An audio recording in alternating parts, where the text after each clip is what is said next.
I can't see anyone, so apologies. But for you who don't know who I am, I'm Marco. I manage contractual risk and ground control, so all the fun stuff, reviewing contracts and negotiating with customers essentially.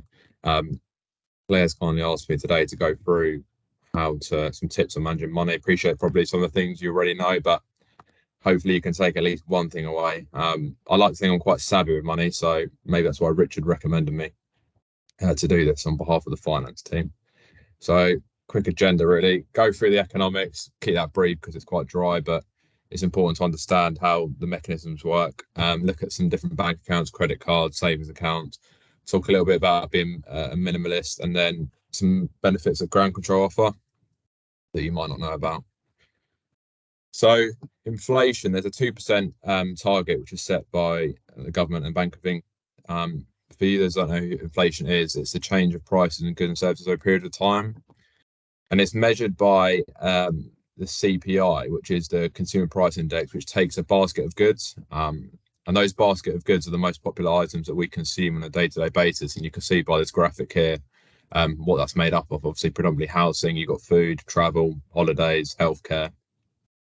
They take the 700 most popular items, and that changes month to month. So I saw that recently donuts have been taken out. So obviously donuts aren't being consumed as much. And they measure the price changes in them, and they get an average weighted percentage.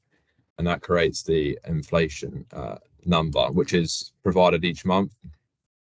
You have interest rates which are manipulated, which I'll come on to in a sec, to increase or decrease inflation. So interest is essentially what you pay for borrowing money and what you gain from saving, set again by the Bank of England, which is independent to the government, which is an important fact to note. So they're not really influenced by the government. They just try and manipulate as an independent body to get the 2% inflation target. So in short, really, if you decrease interest rates, that results in a cheaper borrowing amount. People are less inclined to save because they're not getting good returns on their savings. So hypothetically, people spend more and save less. Economics is always hypothetically because it's theory, but it's based on stats, so it's quite accurate. And obviously they know behavior depending on how they change things. And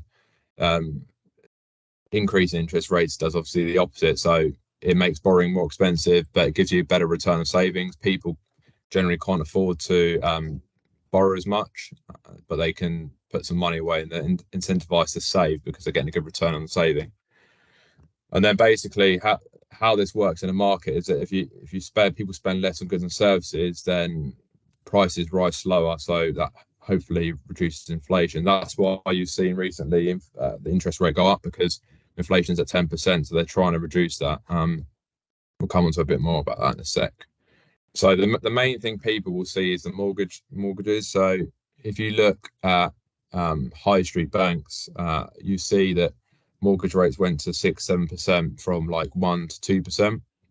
So banks, although they organically use their own money, which is from your savings or investments, they also borrow from the Bank of England, and the Bank of England charges them interest at the Bank of England rate, which is currently 4%.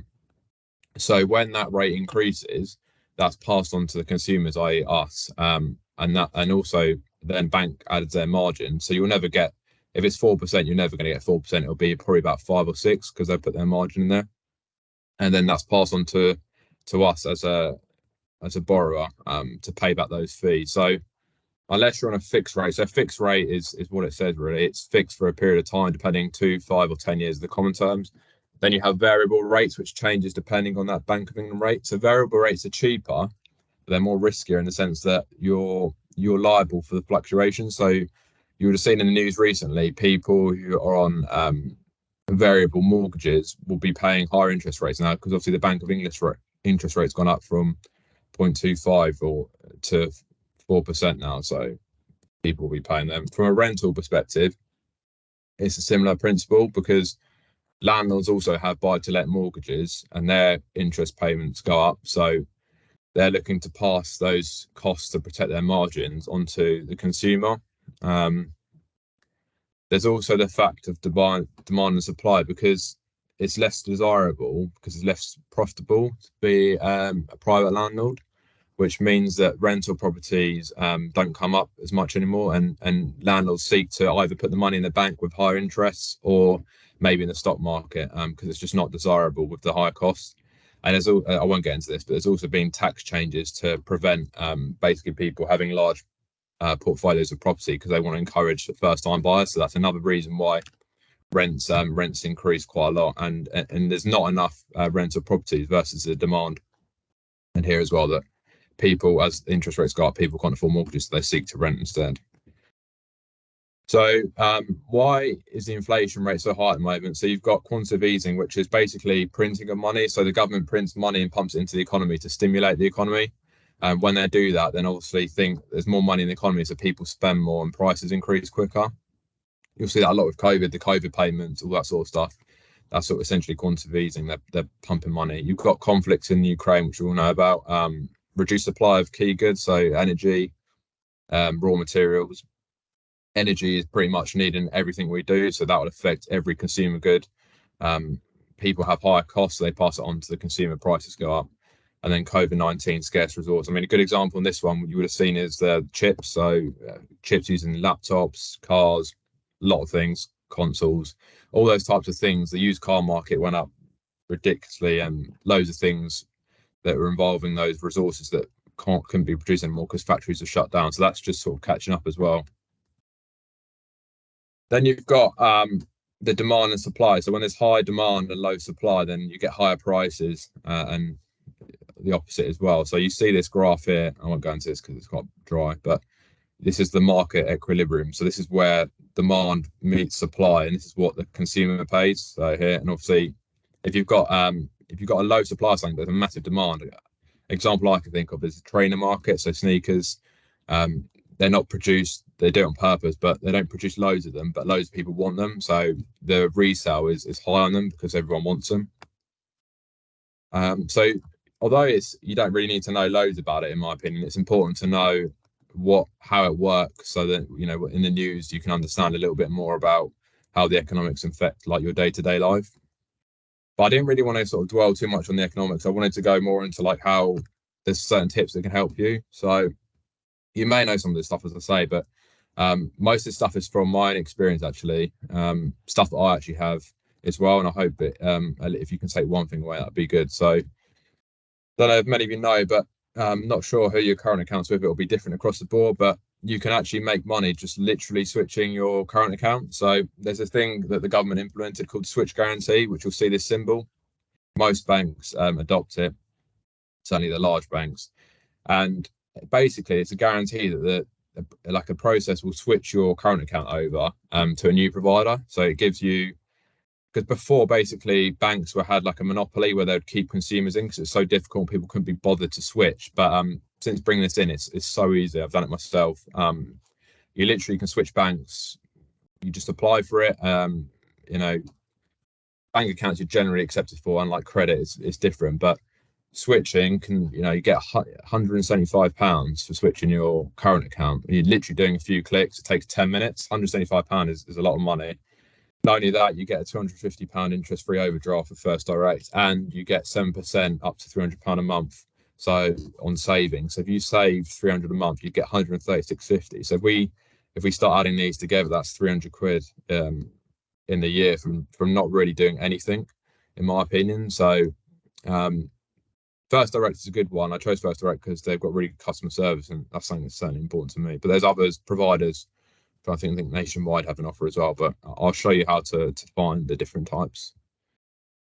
Then you've got what's called a package bank account. This is beneficial if you are paying for these items here. So if you're paying for travel insurance for your family, if you're paying for mobile insurance, especially if you've got, you know, the latest iPhone.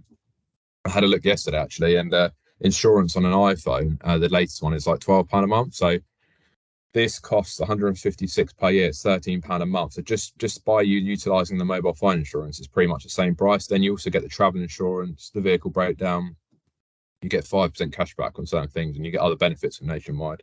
And I think from a high street perspective, in my opinion, Nationwide are the best bank. They're a building society, so it's slightly different from a bank, but they offer the highest sort of interest rates, and they're, from a customer service perspective, also scored high in the yearly survey. So they say it's about £500 worth of insurance for £156 per year. But like anything, if you don't use any of these or you don't need them, then there's no point having that bank account. But it's an option if you do have them. And you have a cashback bank account. So Chase is an American company. They've recently explored the UK market and doing that successfully. So with Chase, the good thing about it is that you get 1% cashback on most purchases. I mean, there is stuff that's excluded like cryptocurrency and stuff like that, but most things that you would be buying day to day are included in that. So 1% cashback on everything.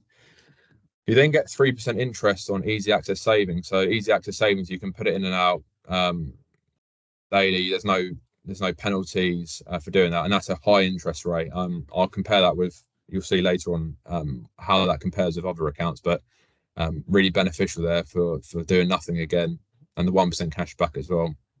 Again, you're spending as you normally would, so why wouldn't you do that? And then this concept I really like. If you don't know what roundups is say for example you spent £2.80 on your meal deal. You can set a feature in your app that will round that up to £3, and then it'll put the 20p into a separate account. And that will gain interest on. But the good thing about that is that you don't really feel it. It sort of just happens, and then at the end of the year you have a look at it and you've got a couple of £100 in there. It's really good. So that's another option. So it all depends on your personal circumstances, which one would benefit you most, really. Then you've got what they call the fintech bank account. So like Monzo is one of them. This is the one I personally have. It's a similar principle to the nationwide that I explained to you here in terms of the benefits, but this is with a different provider. I like it because I like tech, so I like the interface with the app. It's got shows you your trends, how you spend. It's really easy to send money to people. You don't need like those old-fashioned things you get at high street banks. You just put your card in and put the PIN pad in. It's really easy. Yeah, it's good graphics on there. You can also, if you have the Monzo Premium, you don't get breakdown cover, but you get the phone insurance, you get the travel insurance, and you get some other benefits as well. But the good thing as well is that you can actually import all your other accounts into there. So you have one app that shows you all your different bank accounts in there. So if you had a MasterCard with Barclays, if you had an American Express, you could see that all in the app.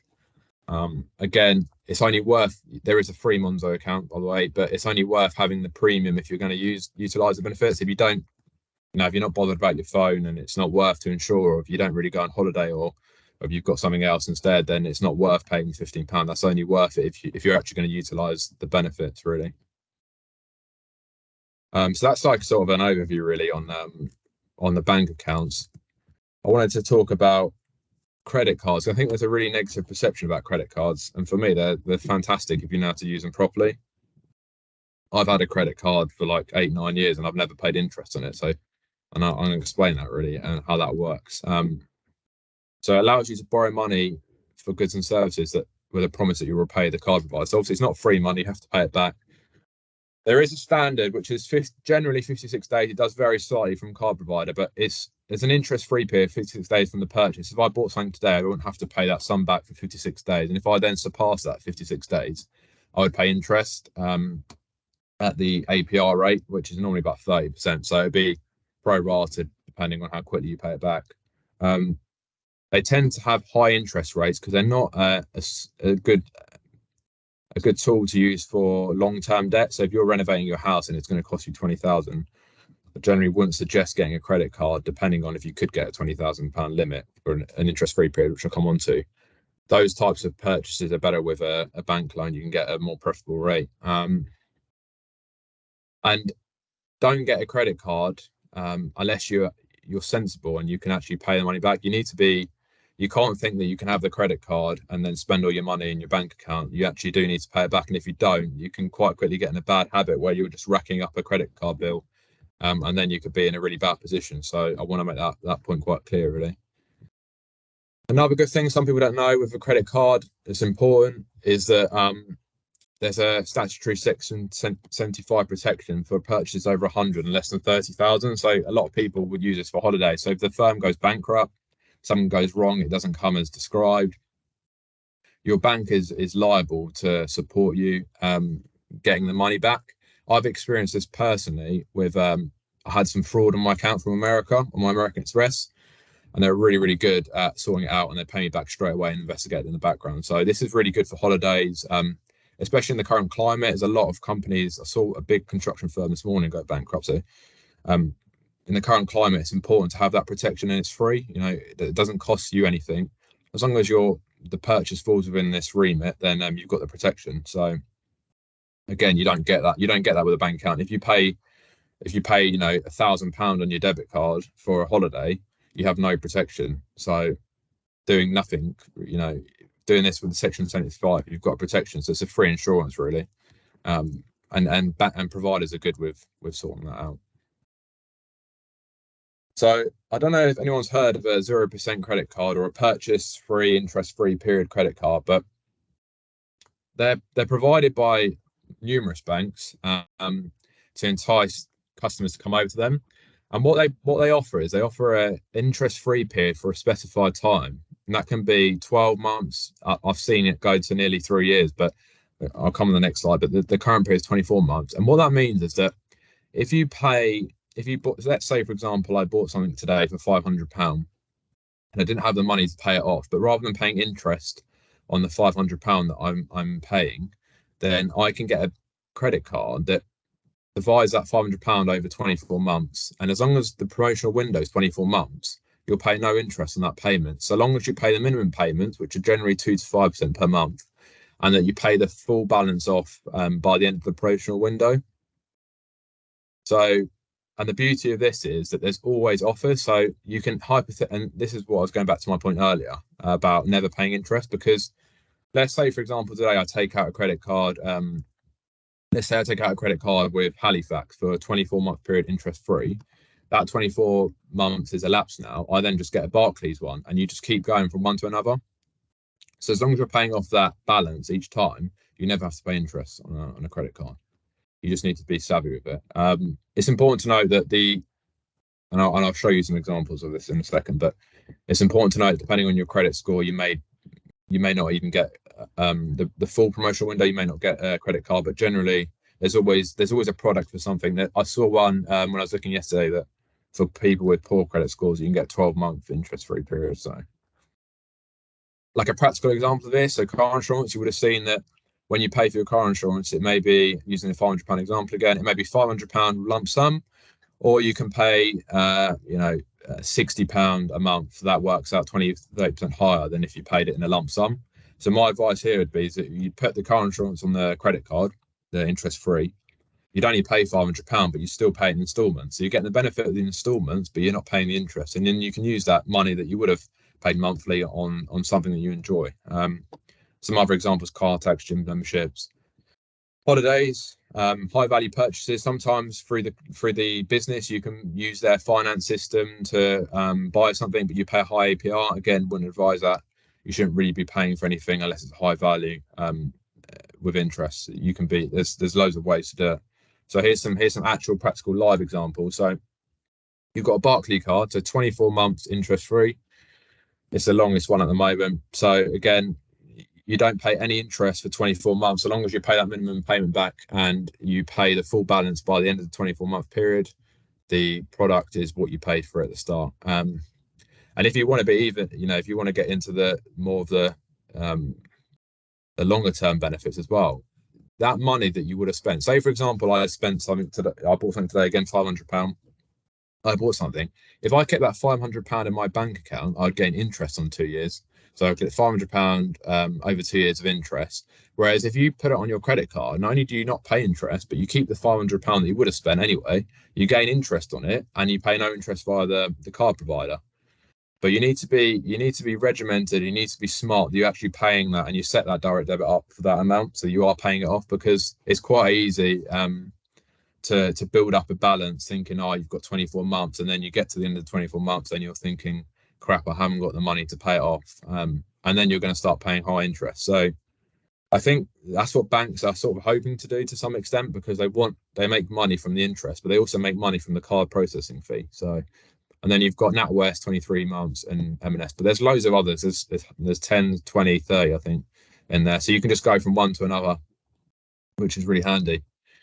If you've already got a credit card at the moment and you've got a high interest rate on it, there's what we call a balance transfer offer. So what you do is you transfer the balance on the poor card to a favourable card, And to do this, you pay a fee that varies between 1% and 3%. So if you've got a balance on there of £1,000, you'll pay £10 to transfer it over to a new card if it's 1%.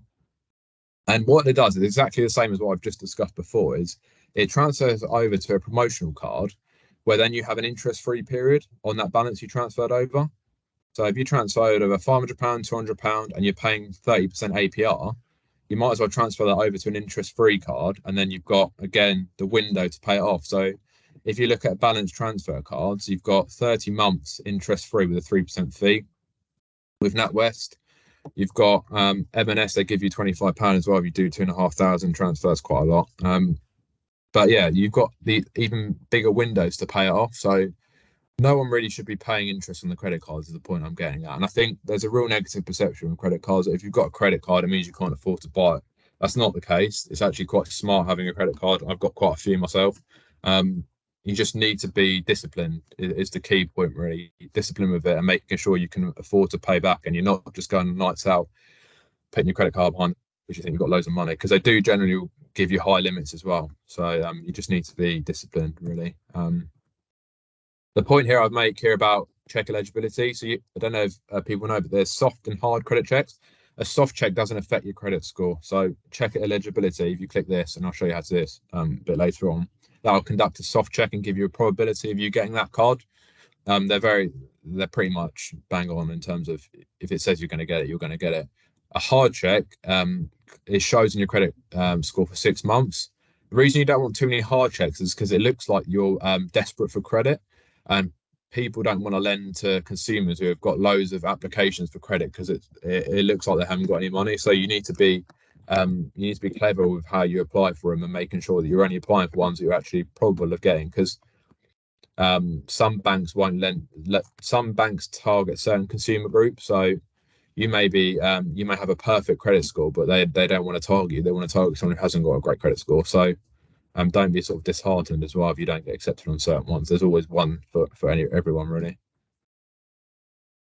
Yeah, this is sort of emphasizing really what I've discussed, but you need to be disciplined. If you're not disciplined and you know that, then I wouldn't advise getting one, because you're going to get yourself in a bit of a state, really. But I think everyone this is sort of the reason why I'm doing this really presentation, is because I think everyone can be disciplined and you work hard for your money, so let it work hard for you, really, is the point. Just be a bit clever with it, and you never really have to pay interest. I've never paid interest, so if I can do it, anyone else can.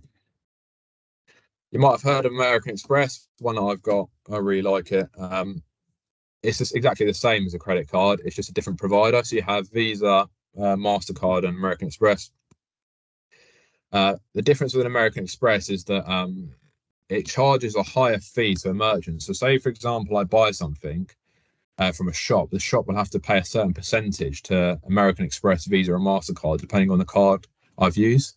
You may have heard that, I don't accept American Express in shops or stuff. That's because they don't want to pay that higher fee.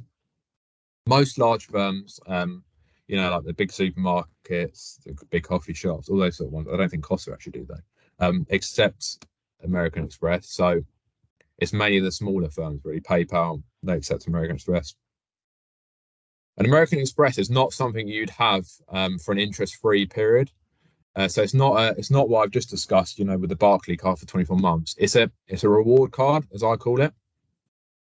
I'm going to show you how you can get some free travel in Europe or even America or wherever you want to go if you use it wisely. And this is something I've done a few times, so it does work. So if you don't know what Avios is like the Nectar points of British Airways. So you can gain them from spending on American Expresses. You can gain them from websites. Nectar points can be converted. There's various ways to do it, and those Avios points build up, and you can then redeem them for a flight. Obviously, if you want to go to Sydney, it's going to be a lot more Avios than if you want to go to Amsterdam. So it's proportional to the destination, and depending on the class you want to fly on, etc. But the reason I'm talking about Avios is because there's these two cards. So on the right is the free card, which is the blue card, and on the left is the one you pay for, which is the black card. And the benefit of the black card and why you've got to pay £250 for it is because Firstly, you get more benefits in terms of Avios. So you get an extra 0.5 point per pound spent on the card.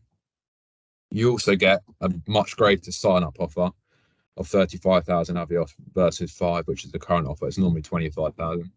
And then you get a companion voucher trigger of a lower rate, and it's a better companion voucher, and I'll come on to this. You also get bonuses for referring friends. So say, for example, if I referred my friend, I'd get 9,000 points, Avios points for doing that. So what does that mean? So in practice, so a companion voucher, I think I'll come on to that actually, but a companion voucher is, for example, if I book a flight, a reward flight with my Avios, I can then get a free ticket for someone who travels with me in the same class. So if I go to Italy tomorrow and I use my Avios, then I've got a companion voucher to redeem.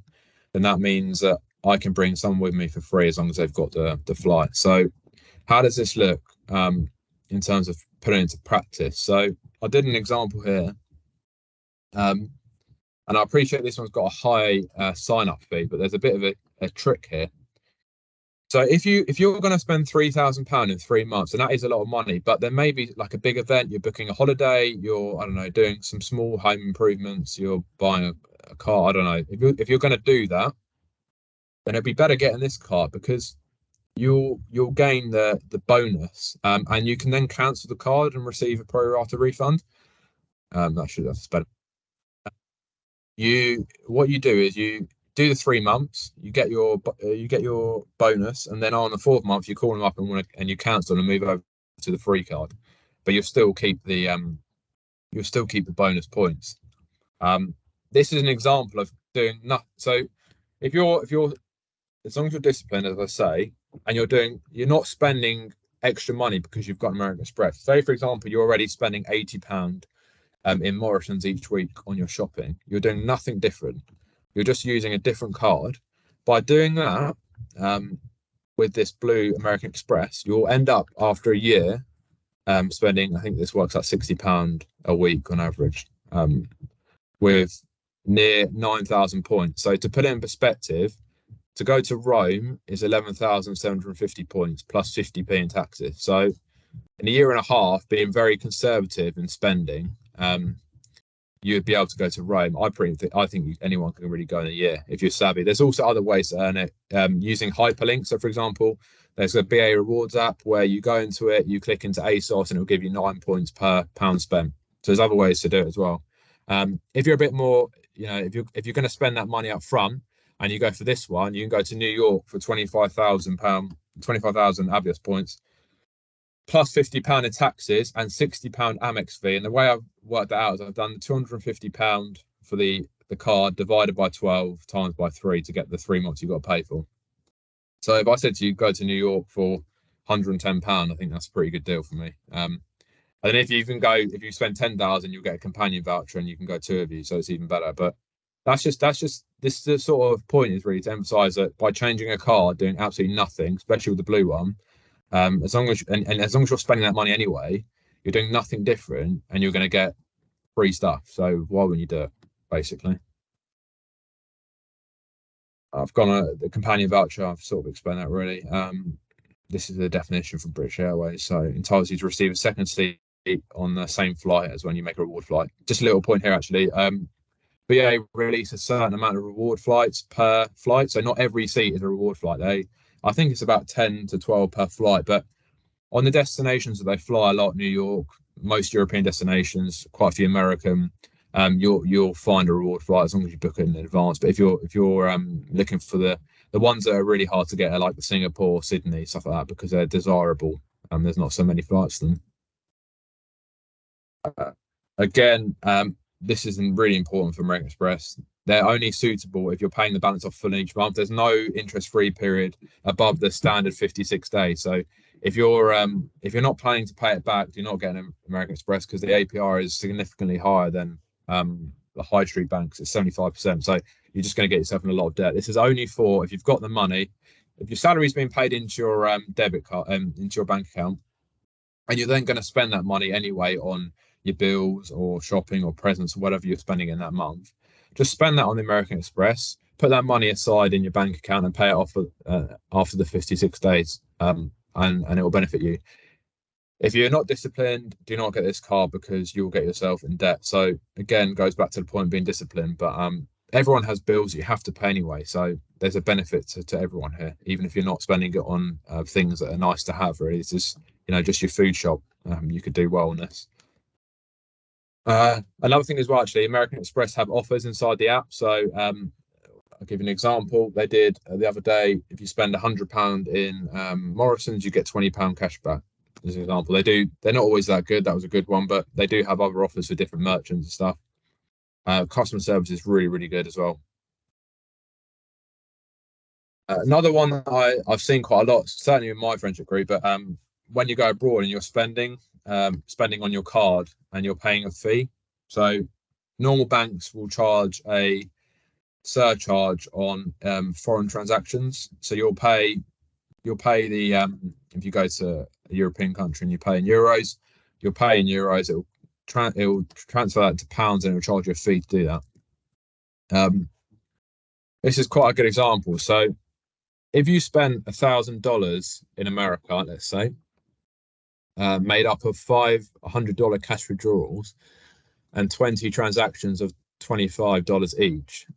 If you use what I'm going to come on to, the top specialist credit card or debit card, that would equate to £818. If you use your typical debit card, which a lot of people do, you'd pay $872. So in excess of £50 difference, really.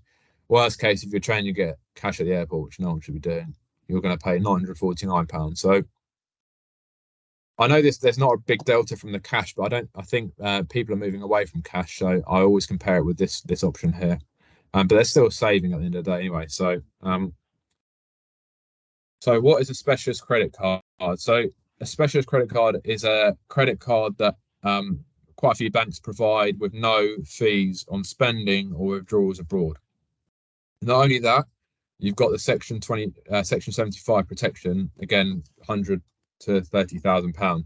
Obviously, there's some countries where there's quite a lot of fraudulent transactions. Me being from Italy knows that very well. So if you're using your credit card, you've got protection. You don't really need to worry as long as you're within that remit. Also, even if you're below £100, credit card providers tend to be very good in terms of supporting you and getting your money back because they want you to keep spending on it. So that's something to bear in mind. I think there's a lot more peace of mind with credit cards. You've got two options here that I've just taken out, Barclays and Halifax Clarity. Again, these aren't interest-free periods. These are, you have your money in your bank account to go abroad, you spend it on your credit card, and as soon as you get back, you look at your credit card bill and you pay it off straight away.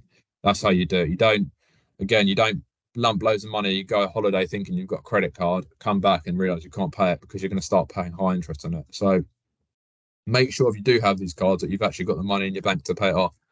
On the purchase-free credit cards that I discussed before with the interest-free period, they'll still have those fees abroad, so they're not beneficial to use abroad. These are the specialist cards that you should be using. The other thing as well is that when a transaction takes place with Visa or MasterCard, you're using the market exchange rate. So if you go into Google and you type in pound to dollar, you'll see a rate. If you then go into the post office and change your money, you won't get that rate. So Visa and MasterCard have much better transaction fees, exchange rate fees. So you're going to get a lot more for your money, which is another benefit of paying for it. So you've got the protection, better fees, and you're going to get more money. Come on to savings account. So I think everyone knows what a saving account is. So keeps money in a financial institution. You gain interest on it. You're projected up to 85k per parent provider. What I mean by that is that some banks are parent and have subsidiaries. So you need to just make sure that the bank that you have you don't have your money split out if you do exceed this amount, which would be brilliant if you did, but into different bank accounts, and you're protected if they go bankrupt. So some savings accounts you pay tax on, but you have to. So for a basic PAYE earner, it would be £1,000. So in excess of £1,000 on interest, you pay tax on. For a higher rate, it's £500, and for above 45%, it's you pay tax on all your interest. So if you're going to earn quite a bit of interest, then it's worth looking into splitting your money into ISAs because you don't pay tax on ISAs. There's quite a few different types of savings accounts.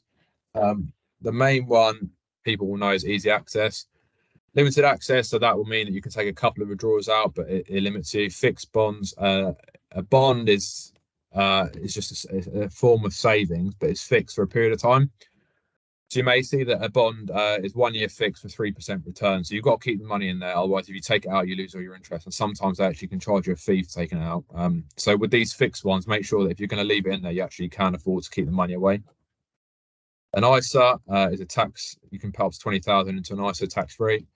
And a stocks and shares ISA as well. I'll come on to these.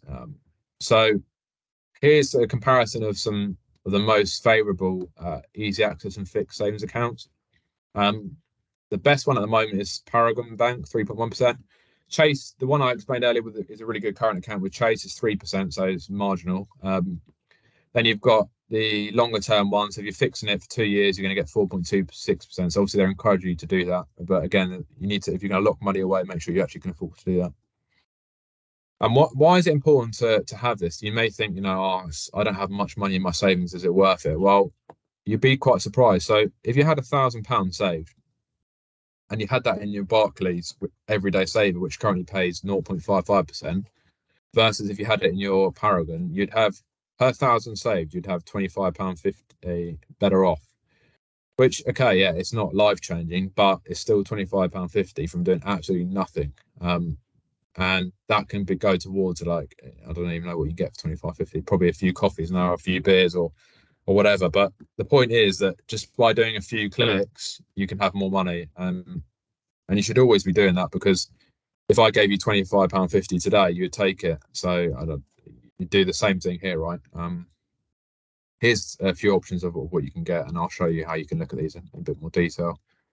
Different types of ISAs, again, some providers here. These are good if you want to put your money away and don't pay tax and interest. But if you're below the thresholds, it's not that important, to be honest. The rates aren't as preferable, slightly lower, not significantly lower.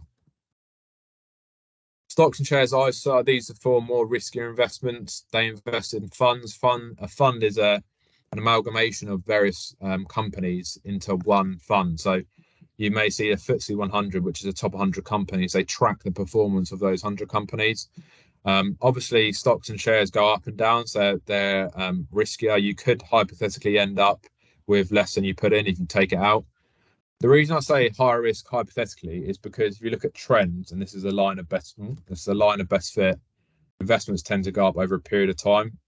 If you speak to most financial advisors, they'll advise you to put your money into a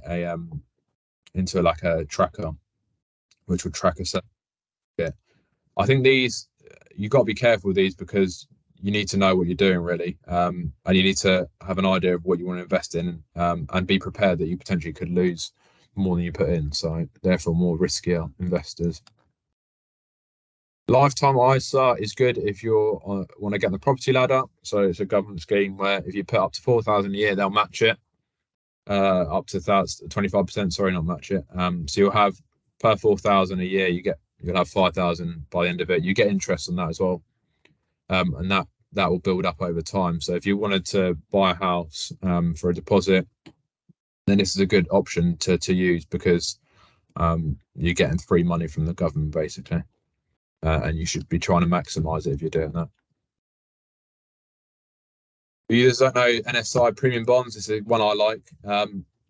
It's a government provider, so it's very, very safe. It's the highest, the UK's biggest savings product. So 119 billion is invested in them. The way it works is that you put money into account, minimum is £25, and each £1 has to be a round number. Each £1 buys you a bond, and that bond has a unique number. At the end of each month, the provider does a raffle, and if your bond number comes out, you win a prize. The prize depends on which one it comes out of. So each month, 2 people win 1 million, 56, 100k, etc., etc. So there's quite a lot of prizes here to win. It's basically a lottery. They say here the interest rate is 3.3%, but that you've got to remember here, this is based on luck and probability. More money you have invested, the more likely you are to win. it's not a guarantee to get 3.3. You may win nothing, and therefore you may think that putting the money in the bank is a better option. But I like the fact that each month you check your account and see if you've won anything. It's a good option. It's very, very safe. The maximum you can put in is 50k, the minimum is 25. It's quite a good option if you sort of like the lottery and stuff, because you could win hypothetically £1 million. It's very unlikely in terms of probability. It's really, really unlikely. But I've personally won £500 is the most I've won, so it can be done. And if you like a bit of fun, then why not put some money in here each month? You can build it up over time. Another point, not really financial advice, but it's been a bit more minimalist with your stuff. So like, you know, I just use an example I have. Like, I've got so many jeans. Do I need 10 pairs of jeans? I don't need 10 pairs of jeans. But what can you do? Well, you can start selling some stuff that you don't need anymore. Be a bit more minimalist in your approach. There's a lot of, you'd be surprised what you can get for stuff. I've certainly realised that when I'm selling stuff, you get quite a bit of money for stuff that you don't think is actually worth anything. So these sort of providers, you can go on and sell stuff into eBay, Depop, Marketplace, Gumtree, stuff, furniture, clothes, anything. There's always someone will buy anything. So maybe just going through stuff and then selling it, putting that money in your bank, or buying something you need. I guess it's ground control benefit. So there's quite a few. WageStream I think is brilliant. For you that don't know who it is, you can basically get your money out early from your salary. You don't get the full amount. I think it's 40%. But nonetheless, you can get it early. So if you do need a bit of money earlier in the month, if you've got a large bill coming up in the month, your car insurance or something, you can withdraw the money using WageStream, so long as you've got enough in the pot from the builder. Then you've got the enjoy benefits. There's a lot of things on there. Gift cards, so you can buy a gift card and then it costs. So for example, if you buy a Morrison's gift card, £100, you pay like 94. You get a bit of a discount on it, so you save £6 over the year. That will add up to be quite significant. There's other things in there. There's advice. There's mortgage advice in there. Have a look. Really, there's quite a few good things in there. And then you've also got the hardship fund. So that's an application based. If you are struggling with money, then you can apply to this, and it will be reviewed by the HR team and Jason and Freddie. So what are sort of the external sources? So the one that I love is Money Savings Expert. A lot of the stuff that I have learned over the years has come from Martin Lewis. So I think Claire made a joke about me being Martin Lewis, but not quite. He sold this business for 100 million. So it's what it is. It's a website, and it gives you loads of tips on everything: credit cards, savings, investments. It gives you like when there's like a coupon in the newspaper, there's loads of stuff in there. I'd recommend signing up to this email. It's really succinct. It gives you tips in front of you in bullet points, and then you can click onto the ones that you're interested in. Another thing, I like this app called Outgoings. It's good to manage money. I think Ollie's going to do a presentation next week about budgeting. That's super key to managing your money, specifically when I talked about putting the money aside to pay your credit card off if you're going to go for those promotional offers. So that's just an app I personally like. Two takeaways, really. Just to emphasize: shop around, haggle. Don't always take the easy route. If you've got a current account and you can't be bothered to change it, don't be lazy. You can make money doing nothing, a few clicks. Be smart, disciplined, and don't apply for loads of credit at once. So after this call, if you're going to go, you feel inspired, hopefully you do, and you go and apply for some credit cards, don't apply all at once. Be strategic with them, and only apply for the ones that you need. Don't do loads at one time, because it will look like you're all desperate for credit. Yeah, and if any of you make loads of money from this, then remember me doing the presentation. So I think that's it, really. If there's any questions, I'll try and answer them. I'm obviously not a financial advisor, so that's my disclaimer that this is not advice. So no one can sue me now. I hope that helps. I think there's loads of things in the chat, Claire, so I don't know whether you want to go through some of the chat. There is. So firstly, Marco, thank you so much. That was absolutely fantastic. I was desperately making some notes here. So Tracy, I think you had quite a few questions. So shall I hand over to you so you could ask the questions that you had? Hi. I think Marco answered the first one about it doesn't affect your credit score if you just keep applying for different cards, providing obviously you're paying off the previous one. But my other thing was my daughter took out the Lisa for like the potential mortgage payment, and then there was a big thing in the paper recently about people that wanted to use that were having trouble because they couldn't match the amount that was set for the mortgage, and that the cost of properties had gone up. Is that something you know about, or? I don't personally know about that situation. All I do know is it's a government-backed scheme, and that as long as you put the amount in, they'll match the payment, and it's generally used for deposits. I'm not too sure on that instance, if I'm honest. On that sort of, it's quite a unique situation. But I would say that if it's government backed, it's unlikely that they would be able to default on that promise per se. Yeah, I did just highlight it with my daughter because I'm just saying that people were getting less out than they were putting in or something. So it may have been a newspaper scare article, but Might have been, yeah. I just wondered if anyone had any more information on that. Are there any other questions? We will be sharing the recording, and we'll also send the slides out later on if Marco is happy with that. Yeah, of course.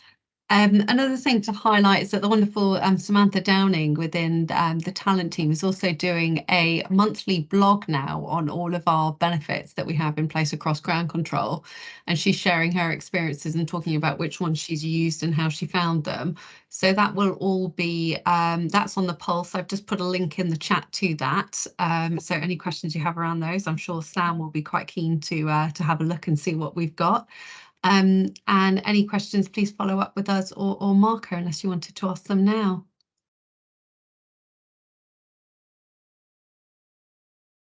No, I'm sure they'll all go away and think about hundreds, Marco, so you'll be bombarded later on. And we will look forward to seeing you on the session next week then, also with Ollie. But thanks so much to Marco for taking the time out to pull this together and to present it. He's getting a Kit Kat in return, so I really think we've got the better deal. But thank you. Hope it helped. Thanks everyone for joining. Thanks very much, Marco.